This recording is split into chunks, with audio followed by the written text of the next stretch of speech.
they prefer to be more conservative than risk taking when it comes to human lives, because it's not really worth it for them to have one cyclist or anybody accidentally injured just for the sake of innovation. So there's certain, what I like about them is that not only do they place human beings above technology in a smart city environment, but that they continue to communicate whatever they're putting out. And number three, that they're quite risk averse in putting anything at risk, whether it is the livelihood of people, whether it is their own safety. And this means that there's a systematic approach. And the last thing, guys, that I really like about them is that they review their plans all the time. They're not wedded to their plans. If things are not working out, they will change. So in that sense, they're very agile.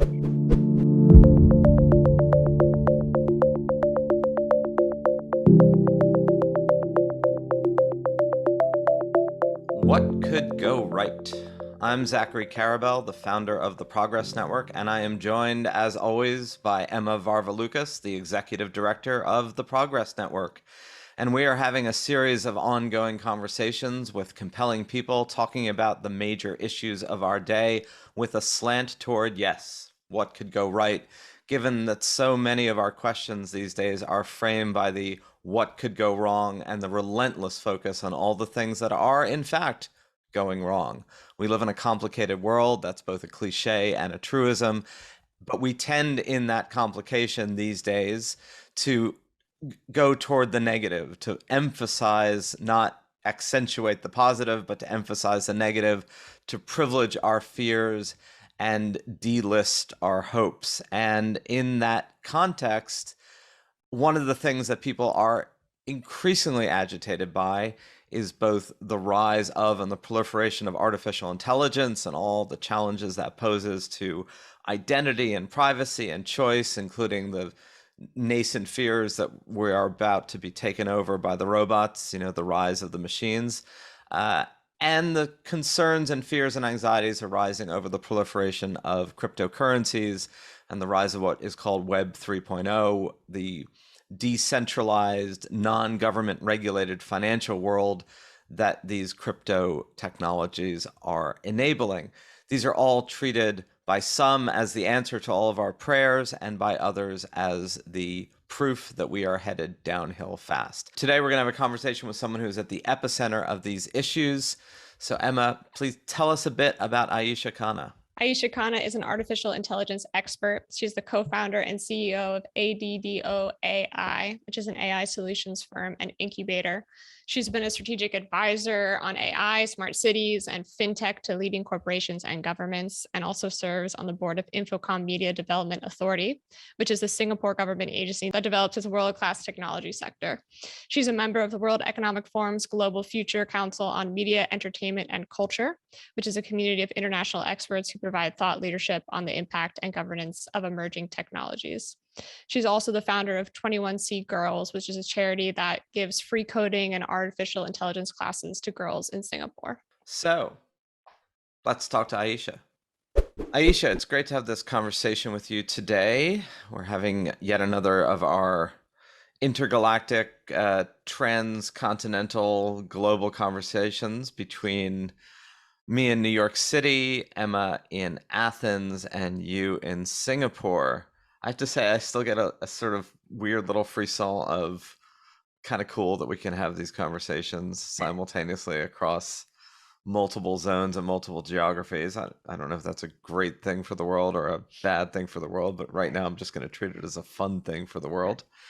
And you've spent a lot of time over the past years thinking about technology and its onward march. And I guess that's just a broad conversation. We can begin with, is it an onward march, right? You do a lot on artificial intelligence. You've thought a lot about Web3. And there's a lot of people who view both of these things, decentralized finance, not necessarily mitigated by government, and of course, artificial intelligence, with a great deal of not hope and excitement, but fear and trepidation. I have a feeling I know where you come out on that, but maybe ruminate a bit on, on the one hand, on the other hand, the pros, the cons, yes, all of it. Now, well, first, First of all, thank you for having me here. I'm really pleased to have an opportunity to speak about this with both of you. I think the mistake that we make is we have very sometimes emotional knee-jerk reactions to technology. We don't have a system of thinking or an approach because we were never taught it in school. But now where we're entering an age where more and more, it's not like we use machines, but almost that we live amongst technology. We live with technology, whether it is not only in our iPhone, but in our digital lives too, with smart city sensors, coding the majority of buildings and roads and infrastructure down the road. We're entering an age where we really need to have a way of approaching technology and its pros and cons, exactly as you said. But we've actually never been taught to do that.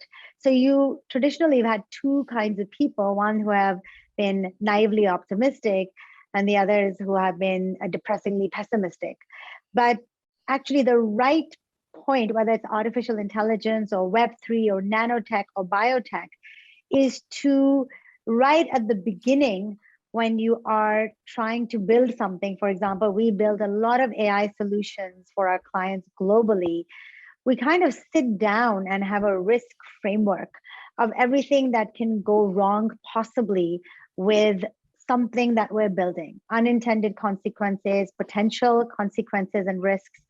And that approach, those scenario-based approach and an exercise of doing that, and red teaming yourself, like having other people question your assumptions, is a very sound and logical way of going about it. And certainly I find the European Commission has exactly this approach. And I'm a big admirer of some of the regulations that they have put forward in the world, including for artificial intelligence. And they think about it, the level of auditing and governance and regulation that will be imposed on a company is directly proportional to the risk associated potentially with putting that AI into the world. So I think that what we need more than the pros and cons is a systematic way of approaching it. And that should be embedded in the education for our engineers, certainly for all our entrepreneurs and business and high school kids. So Ayesha, I wonder if you could give us some examples of this ideal behavior that the European governments are doing along artificial intelligence. I think a lot of people are familiar with Europe sort of leading the way with GDPR and privacy protections, but actually when you mentioned that around AI in Europe, I have no idea what they're doing. So it would be great to hear how they're striking that balance well. So first of all, the European Union, exactly as you mentioned, with global data regulation, GDPR has been able to set a standard. It was kind of a big wild west, when it came to data protection and privacy. And they really put a stake in the ground and they said that you have the right to know if somebody is using your information and how they're using it. You have a right to ask to be forgotten if you were young and wanted your information to be deleted. And what we discovered after that, and a number of 6 or 7 of such tenets of data dignity and data privacy and data security that they put out there, the several governments around the world began to adopt this, including elements of that appeared in India, in China, certainly in California, with CCPA being even more stringent in its privacy than the European Union. And now they have come out with a set of guidelines by the European Commission. They haven't been adopted yet, but these are regulations related to artificial intelligence. And they have said that any artificial intelligence can be divided into 4 layers: a high risk, medium risk, low risk, and no risk. And if you do not, you will be audited and governed or even allowed to use AI, depending on how much you threaten the happiness, the livelihood, and the existence of human beings. So for example, they said facial recognition. We know that facial recognition can inaccurately, because of bias in the data, flag certain people as criminals. And that leads to a terribly demoralizing, humiliating, and sometimes literally incarceration and unjust incarceration of people. And they said this is too high risk. this is high risk, and therefore only governments should be allowed to use this. Private corporations should not. If you are being denied health insurance, for example, because the AI is thinking that you are not capable of paying your premium or you're too high risk, well, that's terrible for a person looking for health insurance for themselves or their children, or looking for college finances or even a mortgage. So that's considered medium risk. And for that, you will be audited more. You will have more accountability. You will have to give more evidence that you are governing your AI in an ethical manner and in a proper manner where there's less bias and decisions are made in a more or less explainable manner. And so on and so forth. So if somebody's suggesting a bag I should buy on an e-commerce site, then that's low risk. And so I will be audited less. So first of all, it's a risk-based framework, kind of the way we have in financial services. Secondly, there is accountability, both processes and fines up to 6% of your annual revenue associated with it. But because it's European Commission guidelines, it's vague right now. But people criticize it for being vague, but I think, hey, it's at least a step in the right direction. Somebody's thinking about it and putting people first. So this is a question about what is the proper way to create guardrails around something that unfettered probably will have a lot of negative unintended consequences. Although a lot of techno-utopians, of which there are still a considerable number, would say that unfettered will also lead to a lot of unintended positive consequences, and that the effect of this multiplicity of rules will be to stifle multiple ways in which these technologies could evolve, if not stifled otherwise. So I guess this leads to two questions that are totally in your wheelhouse. One is, you live in Singapore. Singapore is certainly an example of a state system that has taken upon itself in a very technocratic way to attempt to govern a lot of aspects of life for the good of society. Does it work? And is it really a model for the rest of the world, or does it only work in a 7 million person city state that is essentially a lot of people who have some degree of consensus about the role of these things? And two, how does this compare to the whole Web3, the decentralized blockchain finance? And maybe you can give us a little primer on that. Whose entire mantra is, if not totally anti-government, then making government irrelevant to the protocols. That it avers that it's creating a self-governing, guardrails built-in system far better than any government or any laws, to create both trust in fact, not trust in intent. And that's the way the world should go entirely, which is we should have technology embed the rules and not government. I know those are two different questions, but they're kind of related, and I'm also interested in the Singapore perspective. Absolutely, and two great questions on that. So let's start with Singapore. What attracted me to Singapore, and I've been in tech since I started working on algorithmic trading systems, implementing quant models, right after college, to my PhD in smart cities infrastructure. I've been following and working in tech for a very long time. And what I find interesting about the way that Singapore rolls out technology is that it's actually very human-centric, which means that if you go to some of the new townships, for example, what you see is that a number of the apartments, and 80% of Singaporeans live in government-subsidized housing, they're actually 30% of them will be prefabricated using advanced manufacturing or 3D printing. The HDB homes, because we are a graying population, will be smart homes. They will be outfitted with sensors and video cameras so that if somebody old falls down, they will immediately their children or their doctor will be notified. But it's not only about that. They realized a long time ago that elderly people don't just die from falls in their home, they die because they're lonely. They die from accidents. Actually, those are the top two reasons people die of old age in Singapore and other countries.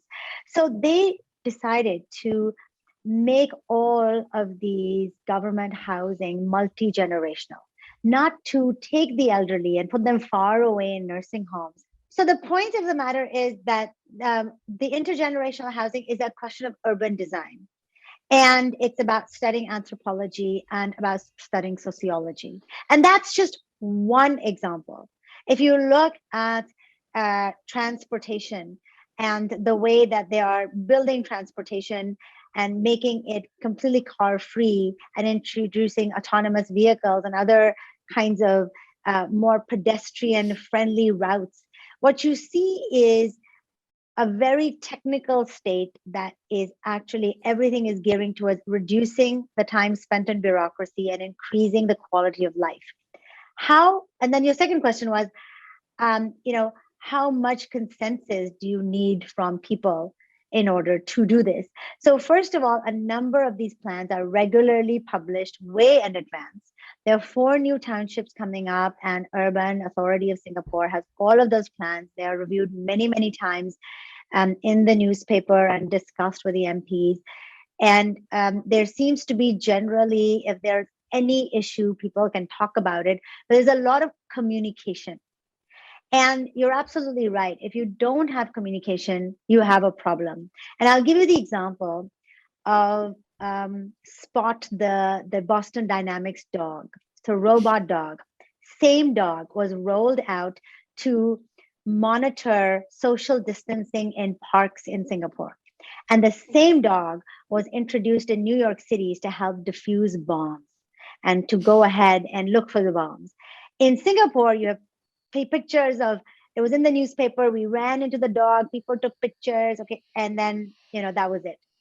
In New York, there was a huge uprising and it was shut down, and the police department had to shut it down because they never communicated properly what the dog was supposed to do. Instead, the dog was suspected of being armed and to be accompanying policemen and policewomen on raids, which would make me uncomfortable as well. In the same manner, if you talk to the Singaporean government, autonomous vehicles, they are all over San Francisco, everywhere. Yes, they're safe, but there are actually not many good global standards yet. So the transport minister and department many times have very, very selected spaces, and they test them again and again and again. And coming to that point, they prefer to be more conservative than risk-taking when it comes to human lives, because it's not really worth it for them to have one cyclist or anybody accidentally injured just for the sake of innovation. So there's certain, what I like about them is that not only do they place human beings above technology in a smart city environment, but that they continue to communicate whatever they're putting out. And number 3, that they're quite risk averse in putting anything at risk, whether it is the livelihood of people, whether it is their own safety. And this means that there's a systematic approach. And the last thing, guys, that I really like about them is that they review their plans all the time. They're not wedded to their plans. If things are not working out, they will change. So in that sense, they're very agile. And that comes to the final point, that a government that can be agile, really maybe it's a city state that can afford to do that. And it is very true that for a country just over 5 million people, densely populated, but a city state, it is much easier to do these things with technology here than a large country like India or Brazil, where there are many, many, many more people and many layers you have to go through in a government to execute such a plan, and many more points of failure and potential risks that you have to look out for. Ayesha, before you go into Zachary's second question about Web3, so just really quickly, for instance, if Spot, the social distancing awareness dog was received poorly by citizens, then the government would have done something differently. They would have recalled the dog. They would have, done X, Y, and Z. Is that true? And in that case, can we then apply that onto the United States, for instance, at the state level or the local level? Is it possible to do that? Well, it really depends. So what I find interesting is that what does it mean that it is not taken well by people? Does it mean there were one person who tweeted about it and was very loud and vociferously complaining? Does it mean that many people expressed concern about it Did they go to the local MP? My community center is 2 streets down, and I can visit him every week when he comes here. There's a method of doing things, and yes, I believe if there was concerns that were not addressed by the MPs, people would come and communicate better, and then find another way to do things. The Singapore government does have an ear to the ground and does pay attention to what people are saying. It is not as easily swayed by a lot of like Twitter mania or the voice of a few loud people. So the question is, they just have a systematic way, and it's rather calm. It's not that reactive, and I think that in itself reassures people quite a bit. But when there are enough people who raise a concern, it's certainly discussed. It's debated in Parliament. Everything is recorded. You can see it live. It's on Facebook. It's everywhere, and I think that kind of now, of course, young people in every country will rebel and be upset and complain, and that's good. They should. But I think that there is a system of doing things where attention is paid when enough people raise a red flag against it. So they would have changed something, or they would have communicated it more had it enough people had complained about it. And so you were talking about the US. Yeah, I was just wondering, as you were talking, I was like, okay, well, maybe this would be difficult to do, like you said, in large democracies like India or the US at a federal level, but maybe at a state level or a local level, regional level. Why not? Absolutely. I'm a big believer in questioning things. I really believe it's important. And that's why that critical thinking that all three of us were taught in school, and our kids are learning, or nieces or nephews, we kind of just throw it out the window, and then we kind of have either emotional or political reactions to everything. But critical thinking is a framework of approaching things, and there has to be citizens should come together and discuss new technologies as they're being rolled out. There should be a forum for them, and they should be able to discuss it at the municipality level and eventually at the state level. And that is why local governments should be quite strong. And this I'm not an expert in geopolitics or politics as much, but I know that in cities, this hyper local trend is as important also, so that people are able to voice their concerns in a hyper local, cities within cities. At least at the city level, you should have a very engaged citizenry that has a forum without being overwhelmed by millions of people also in it. And then that should ripple up as it's supposed to, but it hasn't done as much, and people have felt disengaged in the past in many countries. That makes sense. Okay, so I've led you down a particular track. Let's go back to Zachary's second question about Web3. Yeah. Yes. The wonderful anarchic, you listen to Web3 Yes. proponents, and they're all about, this is the brave new world where all the traditional financial institutions, many of which are embedded with central banks and governments, will fade away like the horse and buggy and colonialism. Well, look, first of all, we know that adoption of digital currency is going up. We know there is a frustration against, the fact that some people have made a great deal of money off what is called Web2, which is tech companies like Facebook or Google or YouTube or others. And some people feel they've been disenfranchised and left behind. So something usually sticks around, has stickiness if it's solving a problem. I can tell you for sure that the level of bureaucracy and injustice in the emerging markets when it comes to access to capital, loans, the ability to get a loan for your business, the ability to be able to get a loan to give it to your child's education. If you don't have employment, if you don't have transaction history, the underbanked and unbanked go in the hundreds of millions in Africa, in Asia, Latin America. So this desire to disintermediate banks or these financial institutions that create friction between easy flow of payment, that take commissions when people are sending back money from the US to the Philippines. I think that it's a real problem that has to be solved. and the ability to people to do digital work in different economies. And that is really, capital controls in countries. In Pakistan, you can't take out more than $10,000 a day or $100,000 a year USD as an individual, Well, which is India's a not much better. I mean, India's a million, I think, right? well, it's a lot better than 100,000, yes, but not much better, depending on where you are in the economic scale. But the point is that it is because of these things that people want to disintermediate and disrupt financial institutions that they feel have not been customer centric and have not really paid attention to the customer, to the citizens.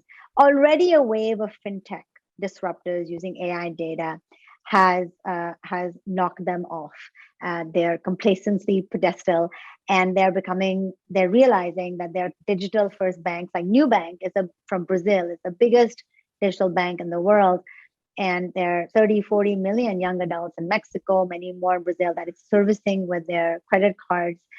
And so Web3 is providing yet another solution to that. It's saying that anything that you do that you have now been doing for free on the internet, you should be paid something for it. Whether it could be as simple as checking your email, could be searching for something, being on Facebook, because these companies are making money off you. And that idea, and anything that you create, you should be able to sell directly to someone without having an intermediary that takes a big chunk out of it. So that I feel makes a lot of sense. It gives people the opportunity, democratizes and the opportunity to access marketplaces without having to bear commissions or intermediaries. So it is a problem that has to be solved. And for financial services, it makes sense. But if you go to digital currencies that are not backed by gold or by sovereign assets, then it becomes a macroeconomic problem for people. And that's the information asymmetry between citizens and the government. The government understands the macroeconomic implications. A lot of these people who want completely there to be a free for all don't understand the ramifications well.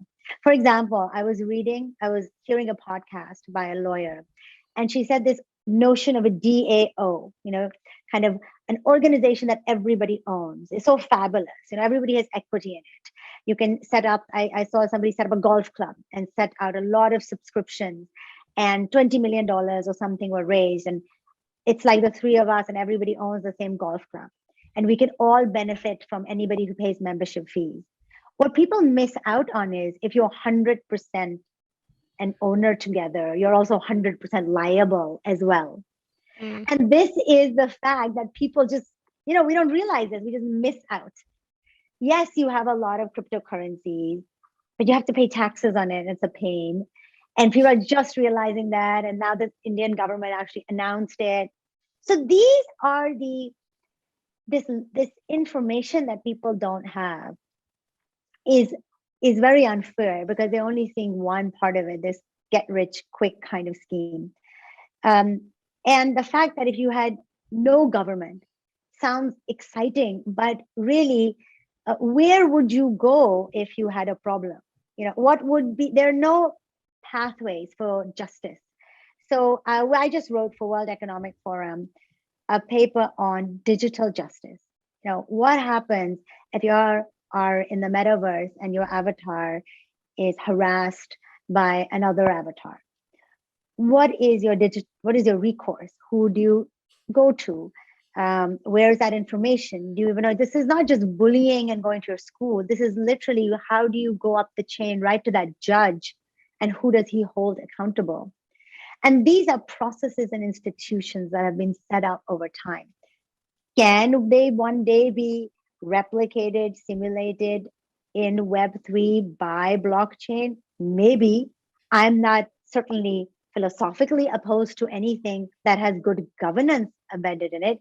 I am opposed to jumping to a system that has no institutional legs and cannot protect the poorest people because it has no history of such institutions. So I think that I'm just trying to kind of separate some of the threads here, to separate this strong philosophical belief that people have of self ownership, self empowerment, self agency, all of which are good, but they don't understand its implications. When you give them real examples, and they are a bit jittery because we haven't set up those institutions yet. And you can't rely on a trust network, right? Everybody in the network is neither equipped nor educated nor specialized enough to reach that discussion, and certainly the network itself cannot provide that security to poor people or anybody in trouble, in my opinion.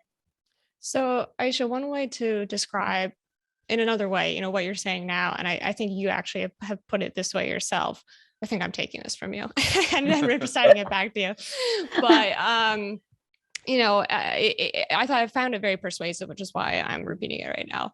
When social media was created, there was the sense of like, well, I don't know, it's not going to go that far, blah, blah, blah, blah, blah. We didn't accurately assess the risks. Social media exploded, and then we had to work backward to establish some of the rules to get us into a better place than we are now. And what you're doing with Web3 and some of this other stuff is like, let's talk about the problems now before they arise.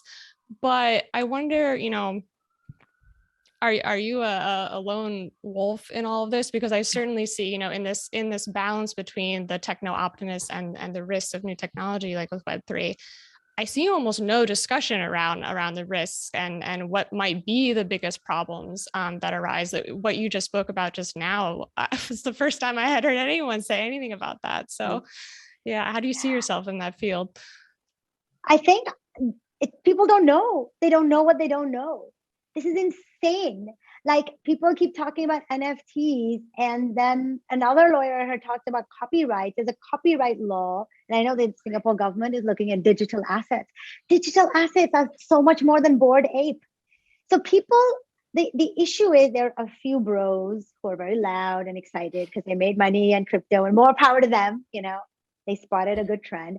And then there's all the rest of us that don't know anything and are kind of cruising and pretending we know, or just staying on the fringes.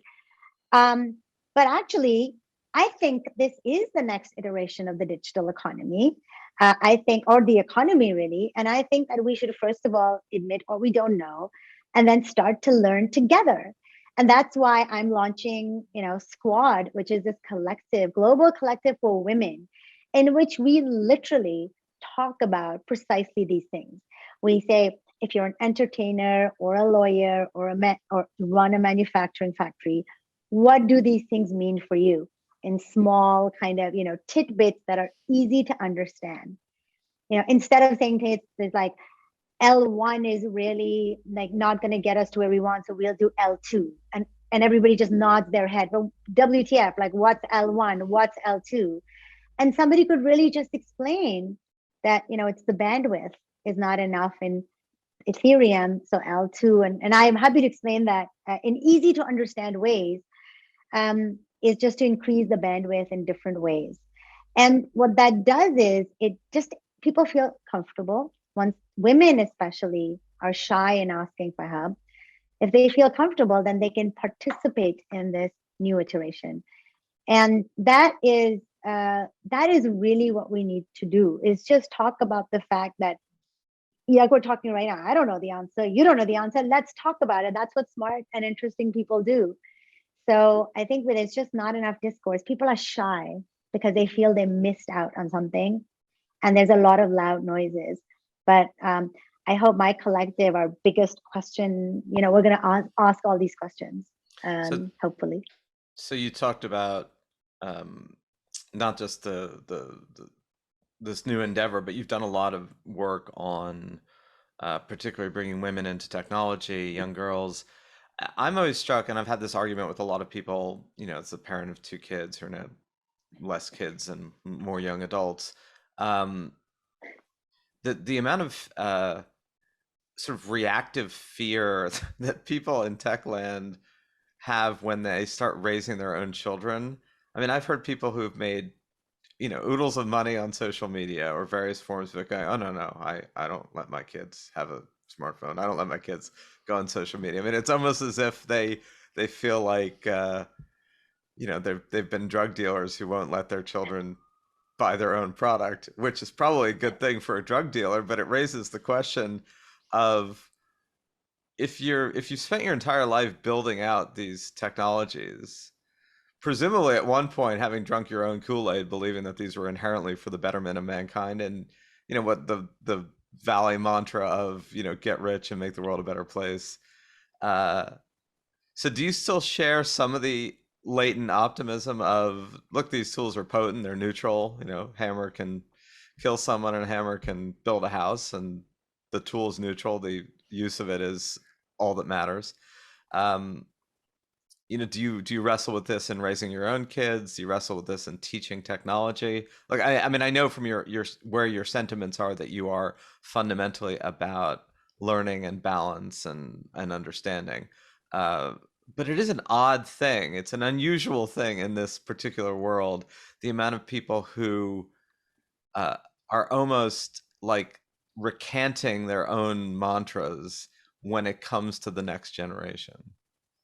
Yeah, honestly, I don't get it. It's like they know what they put in the soup, the goulash, and they don't want their own kids to have it. For example, we do know that a lot of these algorithms are meant to be addictive, and I can understand that their hesitance in having their own kids in there, but they do a disservice to the rest of us, right? So their kids are going to inherit hundreds of millions of dollars, or and so it's okay for them not to learn something that is going to be fundamental to them building an important and interesting and meaningful career globally. But for the rest of us, our kids should know, right? They should know the basics of technology for three reasons. Number one, because to build anything interesting that solves problems, you need these little assistants that I call AI, or they can be chemicals, they can be nanomaterials. We should consider them our little assistants, and they will help us be more competitive and move faster.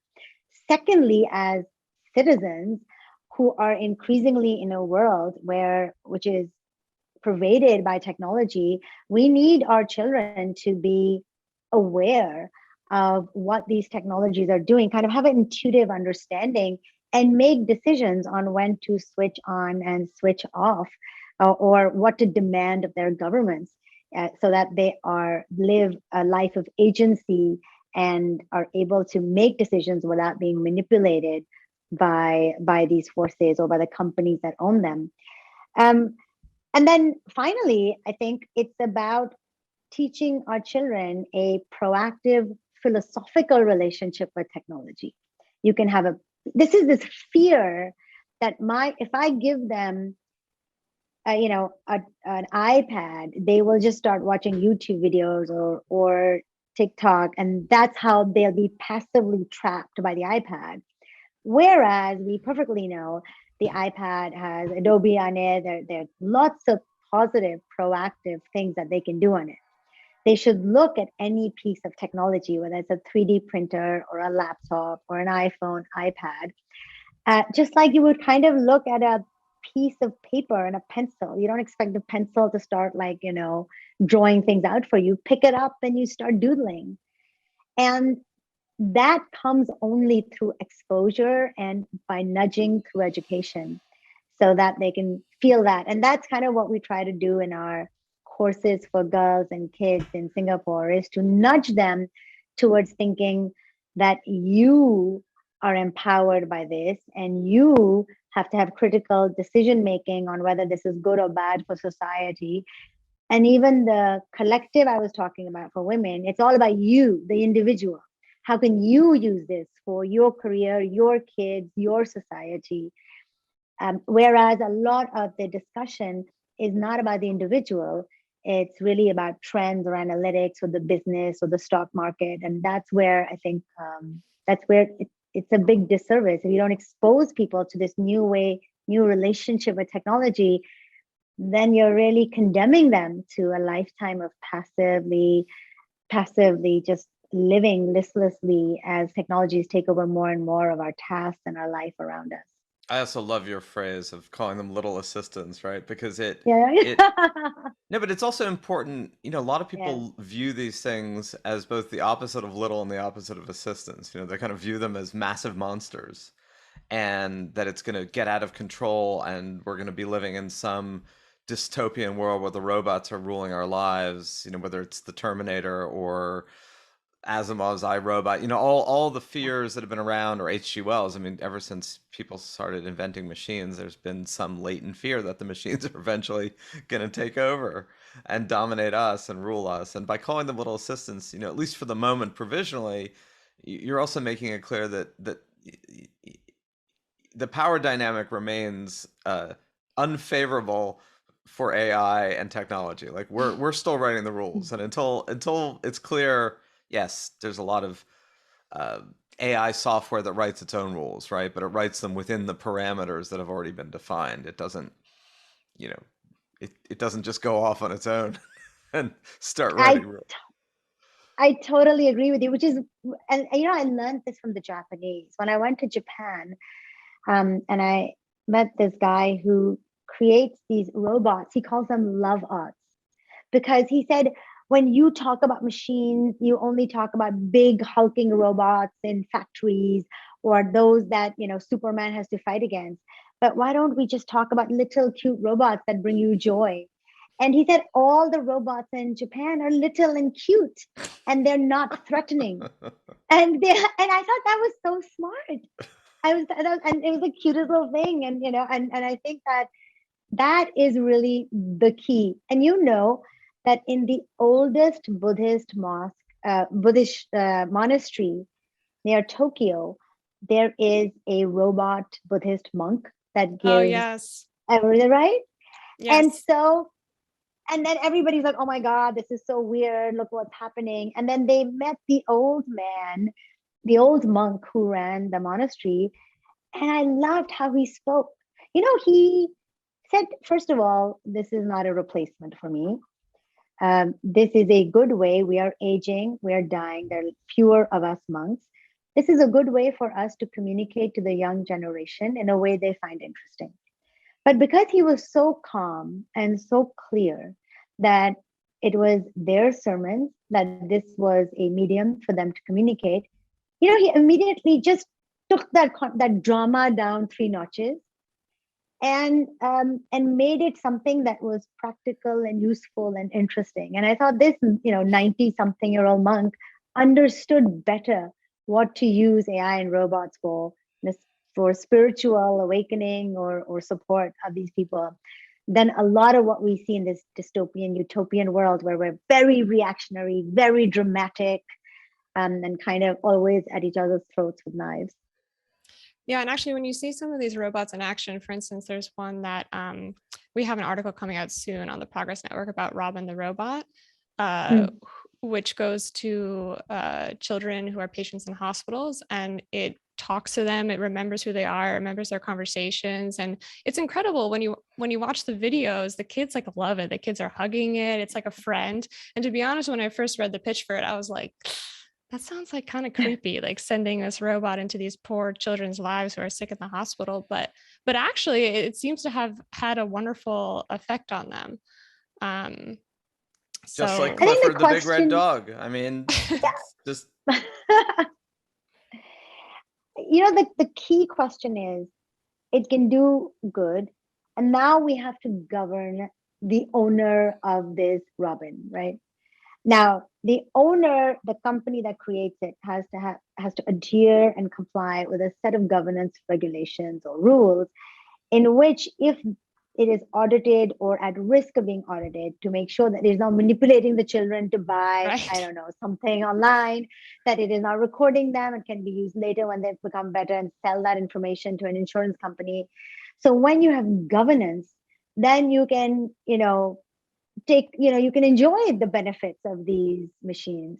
But when you don't have governance, don't have controls, that's when it becomes a problem. And we I think really see that in China. They're trying to do that now. Sorry, go I ahead. think one of the challenges of governance and government regulation is that, and you see this a lot in the EU, you see it increasingly in the United States. I think you actually see it less in a place like Singapore, is a, a, a high level of antagonism from the regulators toward that which they're regulating. Kind of an a priori position of these things are essentially bad. We can't completely squelch them, but we're going to do our best to box them in. And that's certainly true about Web3, and it's certainly true about crypto in terms Yeah. of the attitude of regulators. And it's interesting when you look at a lot of initial regulatory efforts in the 20th century, most regulators recognized, or regulatory frameworks recognized, that whatever they were regulating, safe food, clean water, they weren't antagonistic toward food and water, right? They were trying to make sure it was constructive. And I think, this is important. I think a lot of the regulatory culture loses that when it comes to technology. Like, they really are inherently antagonistic. They are as antagonistic as like tech bro culture is ridiculously, naively utopian. And it's like the two of them ping pong off of each other in a really unhealthy way when it comes to what are we going to construct that is most favorable toward a balanced operating environment for all of us. Yeah, I think that's very unfortunate and true. And really, what it speaks to is that you have to have people who are knowledgeable, in the boardroom or at the strategic level, involved in all these policy and regulatory authorities. Usually there are a lot of lawyers and economists and finance people, and then you get some scientist that you think is kind of geeky and weird, and you call him or her for a few minutes, but you don't really let them sit in. You don't really grapple with the situation, because on the one hand there is ignorance, and then there's a fear and shame of ignorance, and that doesn't help, right? And of course Silicon Valley and all haven't helped, because there's this tech elitism, where you don't just explain things in like simple logical ways, and that is also very unfair, because people do deserve to know, and you should explain it to them. When I go into boards or anything like that to advise our clients, I make sure that we put it in a way that's understandable to them. Certainly they do it for me when they explain the business to me. So this kind of mutual respect and openness and willingness to explain to each other will, put people's guards down and allow them to be vulnerable enough to say, you know what, I don't understand that. Can you explain it to me, and have more of a conversation? And I think that then it can be more collaborative. Now, the other thing is, traditionally, people from the social sciences and the engineering have had a communication problem beyond just, this kind of putting your kind of shackles up against each other. And we need to have this communication training in schools and executive programs, and also in colleges. The number one reason why AI projects fail is not because of the AI. It's always because of human communication. 99.9%. Every techie knows this in the world. So if we improve that, we will have much better governance and regulations. I love how much you're emphasizing too the humility and vulnerability and okayness with saying like, I don't get it. Actually, for me, until recently, with a lot of these things, I was like, I don't get it. And what really did it for me was this thing that you put out actually about BFF, which was this, initiative to welcome women into the crypto Web3 world. They had a 2-hour long seminar that really broke things down simply. And the fact of the matter is, when you have good communication, people get it. You don't need to understand like every single little bit about how the tech works to be part of the conversation. So I hope that we see more and more of that, of pulling people into the conversation, because they can understand. Emma, are you now a card-carrying crypto member? Is that your new? Well, going back to this conversation about emerging markets, not that Greece is exactly an emerging market, but I've been blocked for months now for buying crypto in Greece because of the verification process, and also because of what's available in Greece. So I'm actually waiting to go back to the United States to buy crypto, which is weird. I think that should not be the case. I think you should do a crypto drachma as your your summer project. Go well. So Ayesha, as we wrap this up, I guess as a really open-ended one, I know both you and others and have thought about the contrast of sort of how Asian states, Singapore, of course, I guess for a little while Hong Kong, but not so much anymore, Taiwan, Japan, South Korea, have been more holistically integrating policy and technology, right? And we talked about that in Singapore. The pushback remains, though, from an American perspective, and it's a pushback a little bit against the EU as well. I mean, if you think about the EU as Yeah. maybe occupying a middle ground in these two poles, um, is the fear of ceding too much control to technocrats, to people who are not. And we've talked about all the challenges and all the issues, particularly for American technocrats who can be remarkably unempathetic, don't get the real warp and woof of life. I'm not in for one moment suggesting that I think Silicon Valley and technology companies have in any way stepped up and acted responsibly in the sense of engaging with the social consequences of what they've wrought. In fact, I think they've been abjectly missing in action when it comes to that.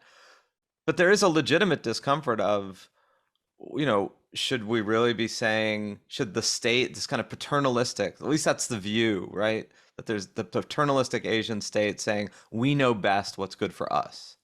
Is that your experience actually? You've been in you've been in Europe, you've been in the United States, you've been Yeah. in Asia. Is that your experience of it? Is there a legitimacy to that fear? I mean, that's certainly said about it. I haven't felt it that much either in Singapore because I feel like citizens who are self-aware, and not every citizen is, right? Even in Asia, who take an interest in such things. There's a lot of discussion and debate and policy papers that are always published and think tanks that talk about it. Um, and then certainly when you see in other countries, Asia is very big. A lot of the countries you spoke about are East Asia, but then you look at Southeast Asia, Indonesia, Vietnam, the Philippines, and then of course you look at South Asia, India, Pakistan, Bangladesh, and you see young people, right? So Singapore, Korea, Japan, we're all aging. But then you see the other people in Pakistan, the average age is 22 years old. You can imagine the optimism they carry. And they have their mobile phones. Some of them carry two mobile phones. This is their connectivity to the world. They are much more interested when the government says they're going to do things like have a national ID system so that they can do KYC, exactly the problem that you were talking about in Greece, or that they want to encourage digital brokerage, digital banks. They are much more interested in this. So instead of being paternalistic, the government there's a huge positive response to such initiatives of greater use of technology, almost to the fact that I think because they're young, they don't think about the downside. So the government needs to actually hold them back. So, Asia is very varied. It really depends on how mature the economy is. The more mature it is, the more people are educated and hesitate about technology, think about what the government is bringing in. But I found in Singapore, over the years, they're pivoting the education system to bring more and more people into Industry 4.0 so they don't feel left behind. And that may seem patronizing. I'll give you an example. You tell me if it's patronizing or not. I met this man. He said he was an engineer. He used to work on planes at one of the Singapore airline aviation companies. And it turned out he was like 63 or 64. And he said that he was released from his job because of AI and automation. And the day he was released, he knew it was last day, the Singapore government career office came. And they came, and all these people who were in their 50s and 60s, they said, you know what? You could have a paid internship at this 3D manufacturing fabrication German company. We will pay it. This company will teach you the basics so that if you want it and you did a good job, they could employ you. You'll probably make less money than before because it will be a junior level job, but at least it won't be an abrupt cessation of your job. And this gentleman, anyway, was great. He's going to be featured in my book also. I was just charmed by his enthusiasm and about everything that he was learning. But he was very balanced. He said, I'm going to earn less, but I'm glad they came. I'm going to keep busy. I don't think I'm going to retire for a long time. So this is the government coming in, doing a couple of things, right? It's encouraging AI automation for the company that needs it, so that company does well. But it's taking care of the citizens so that they don't fall through. It's literally subsidizing other companies that are German companies to hire its own aging citizens so that they can learn something. And if they're useful, can be useful to the company. So there's a lot happening here that you would consider, in some way patronizing, right? They're saying these are important technologies. We know there's going to be this frictional structural unemployment. We're going to try to solve this problem. But I thought that this was a good way of dealing with it, basically, of saying these are the technologies we believe are going to be necessary. We're going to include these companies, let them come, increase, but we're going to take care of our citizens to mitigate the risks that come. So whereas if I look at Pakistan, and I'm from Pakistan originally, so I have a lot of familiarity, there it's just this big enthusiasm. Digital banks are going to come. I'm sure some people will lose their jobs, but government, it has too many problems to solve in a poor country. It's not thinking about that right now. And they think the economy will do well enough for these people to find other jobs. So there are many ways of looking at it. One is more free market, one is a bit more structured and organized. Well, Ayesha, I love your balance and your perspective, both global and personal, and your constructive. If there's an issue, how do we solve it? If there's an absence, how do we create a presence? And you're doing wonderful work, and it'll be exciting to see where all that goes. And thanks for being part of the Progress Network. Thank you so much to both of you. It was so much fun to talk to you. Thank you, Ayesha. Likewise. So one thing we said a fair number of things that we love about what Ayesha said, but another thing that I loved in particular that she talked a little bit explicitly about is also this balance between ages, right? Because you could go into some of these things about the problems of the government in the United States where you have very old politicians making decisions about technology. They're like clearly not up on what is happening. And the counter, to that would say, let's flood the government with 22-year-olds. But of course, that's not going to end up in a great place either. And Ayesha points out, no, what we need here is a balance. We need the fresh-faced optimism of the 22-year-old in Pakistan. And we need the wisdom of maybe, a paternalistic figure in his 70s. And because this diversity of age discussion doesn't occur a lot, I just wanted to highlight that. What do you think? Yeah, and that was so striking. I think the hearing in Congress where some of the tech leaders, including Zuckerberg, were being grilled by senators, many of whom clearly didn't basically understand email, let alone, chat and technology and privacy. Not that there aren't a lot of questions that those people should be asked, but it wasn't just that they were talking past each other. It's that the knowledge base about these things was so disconnected. And what's great is that so much of Ayesha's work, which is not really evident in a U.S. context, is educating people, particularly women and girls who have been typically not part of the tech entrepreneurial culture of the past 40 years, right? That's been a huge failing / imbalance in technology land. The absence of women. I mean, it's been a failing in lots of society, but it's been really notable in a left-leaning, liberal-ish world that you would think would be more balanced in that respect that hasn't been. And she's been doing amazing work in integrating more, gender parity or at least gender presence into this world. And I was also struck by a kind of lack of cynicism that you and I, Emma, are constantly coming up against. I come against it, little demons in the night, cynicism goblins haunting me, which I find really bizarre, just like any middle of the night anxiety. But it's very hard to live in an American and or Greek European context and not just give in to the yeah right. And it's great that even within a progress network that is trying to support all these, you have voices like Ayesha who is so there regardless.